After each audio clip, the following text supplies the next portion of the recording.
Okay guys, so I will start with the chapter elasticity of demand.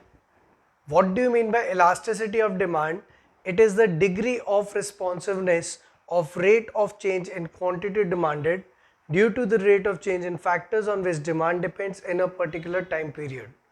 That means if there is a change in quantity demanded, that will be due to any of the reasons. It may be that the price may change, it may be that the income of a consumer may change, it may be the price of related goods may change, it may be that the government regulation changes, it may be a share speculative market where the market may go up or down. So there may be any reasons due to which the quantity demanded of a commodity can change. Okay, so according to the definition, it is the degree of responsiveness of rate of change in quantity demanded due to the factors on which demand depends. That means any of the factor if changes, there will be a change in quantity demanded of the product. So the ratio of change is known as the degree of responsiveness, as well as that is known as the elasticity of demand. If price if I say an example that price of a commodity changes with 2%, as well as the quantity demanded changes 5%, therefore the ratio between the change in quantity demanded and the change in price comes to 2.5.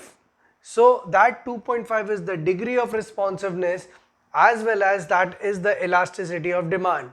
And this particular thing happens in a particular time period. That is, there is a specified period when this definition will be operative, otherwise not. That is why the definition always includes in a particular time period. Similarly, now coming to the mathematical form of elasticity of demand, it is the percentage change in quantity demanded by percentage change in factors on which demand depends. This means that the percentage change of quantity demanded is divided by the percentage change in factors on which demand depends, and whatever we get, that is the elasticity of demand. Now moving onwards to the types of elasticity of demand, there are three different types of elasticity of demand. One is the price elasticity, other one is the income elasticity, and the third one is the cross elasticity. The price elasticity deals with the factors price of a commodity. The income elasticity deals with the income of a consumer, whereas the cross elasticity deals with the price of related goods.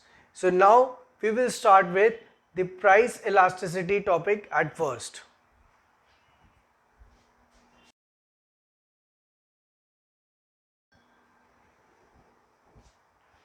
So I will start first with the first type of elasticity of demand, that is the price elasticity.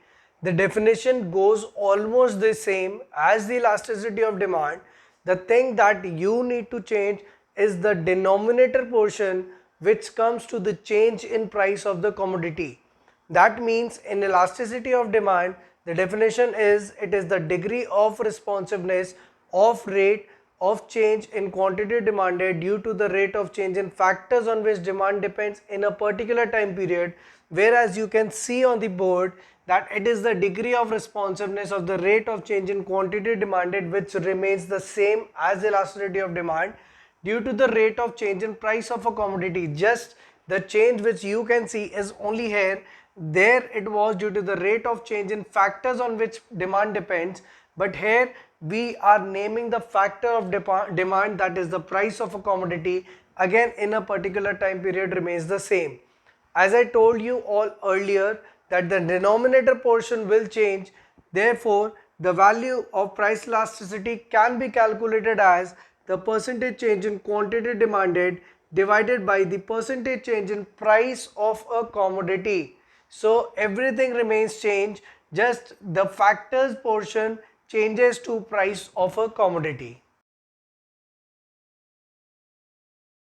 Okay guys, I will start with the different types of price elasticity, and to make the concept more easier to understand, I have made the types of price elasticity in 5 different columns, which becomes easier for the students to grab the entire concept of this topic.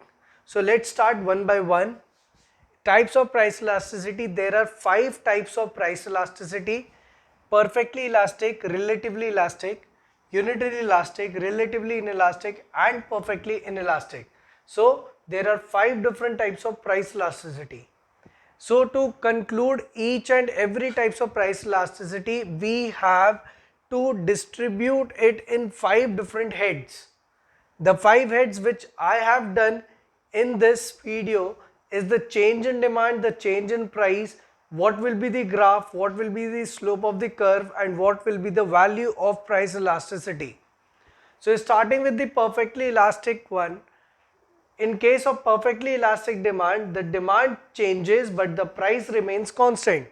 I repeat, demand changes but the price remains constant, and due to constant price, the curve is a horizontal straight line. As you can see, it's a constant price. The demand may change at any levels.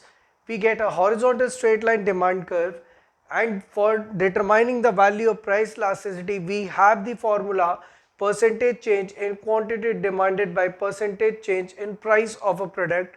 I am assuming that the quantity demanded changes by 5%, and since the price is constant, it remains 0. So anything divided by 0 comes to undefined. Hence the value of elasticity in case of perfectly elastic demand is undefined. Coming to the second part, relatively elastic. Here the demand changes more than the price, whereas the price changes less than the demand.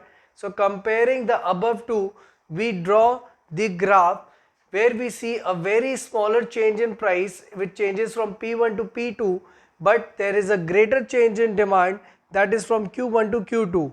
Therefore we get a flatter demand curve, and this flatter demand curve just arises due to the greater change in demand and lesser change in price.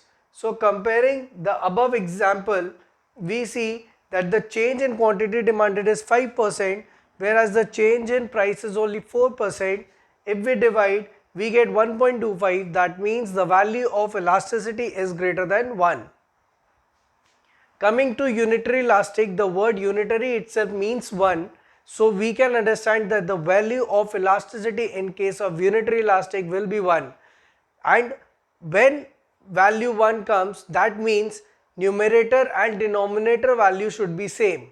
And when both the value are same, this means that the change in quantity demanded and the change in price changes equally. So here it is written that the demand changes equal to price, price changes equal to demand.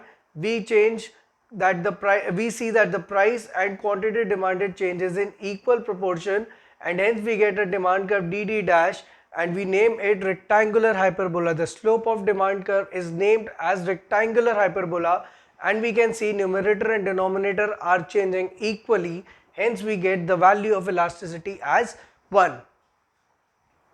Coming to the fourth type, that is the relatively inelastic. It's totally opposite of relatively elastic demand.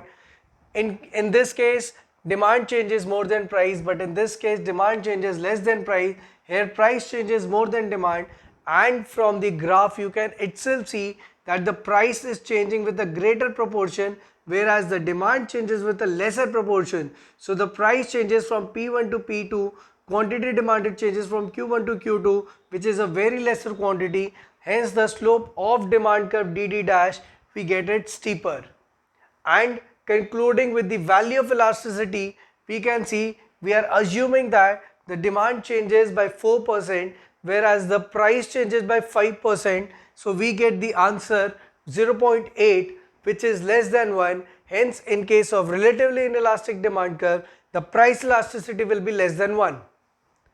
Coming to the perfectly inelastic demand curve, perfectly inelastic is totally opposite of perfectly elastic demand curve. Here demand changes but here demand remains constant, and price changes. We get a vertical straight line demand curve because the quantity remains constant but the price keeps on changing. So since the quantity demanded remains constant, in the numerator we get it 0, as well as we assume that the price changes by 5%, we get the value 0. Hence in price elasticity, perfectly inelastic demand curve, the value of price elasticity comes to 0. Thank you.